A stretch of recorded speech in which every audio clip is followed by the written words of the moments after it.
Europe Midi. Et à 13h54 sur Europe 1, nous retrouvons Daniel Cohn-Bendit, Maxime Switek. L'Europe à la une, bonjour Dany. Bonjour Maxime. Dany, je le disais, on poursuit avec vous notre tour de la corruption en Europe. Après la Grèce hier, la Lettonie aujourd'hui, avec une cascade de scandales là-bas. Il y a d'abord une banque lettonne qui est accusée d'avoir fait affaire tout simplement avec la Corée du Nord. Alors, tout cela commence à Washington. L'agence américaine contre le crime financier a désigné une banque lettonne, l'ABLV, d'être un des maillons importants dans une filière de blanchissement d'argent sale. Et de plus, cette même banque est visée par une enquête pour avoir participé à un financement illégal de transfert d'armes vers la Corée du Nord. Donc là-dessus, les Américains, ils ont dit « ça suffit ». L'interdiction de cette banque de faire des affaires sur le marché américain.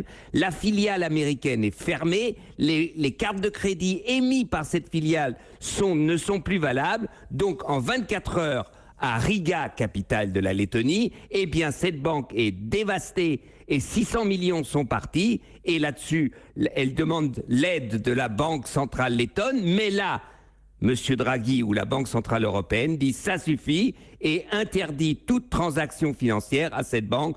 Donc c'est un grand scandale. Il faut savoir que 600 millions qui sont partis de cette banque sur un bilan de 3,6 milliards de cette banque et surtout 10% des avoirs du pays, des avoirs dans les coffres de cette banque, ça représente 10% du PIB letton.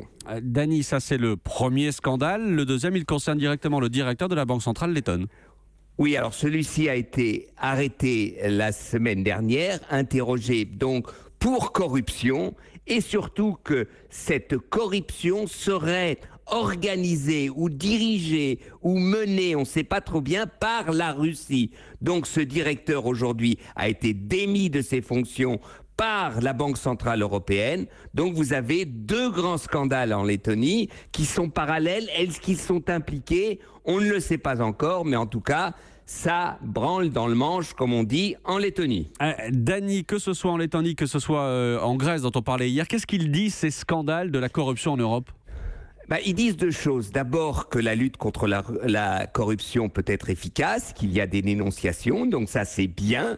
Donc on sait que la corruption existe, mais ce qui est en même temps un peu énervant ou, si vous voulez, dangereux, c'est que visiblement, c'est un mal endémique qu'on n'arrive pas à arrêter. Dans tous les pays européens, je dis bien dans tous les pays européens, et pas seulement en Europe, cette corruption, c'est une maladie qui gangrène un peu toutes nos économies et il va falloir accélérer la lutte contre ces formes de corruption et de blanchissement d'argent sale. L'Europe à la une, la Lettonie à la une. Merci Dany Cohn-Bendit. À demain. À demain Maxime. Ciao, ciao. Europe.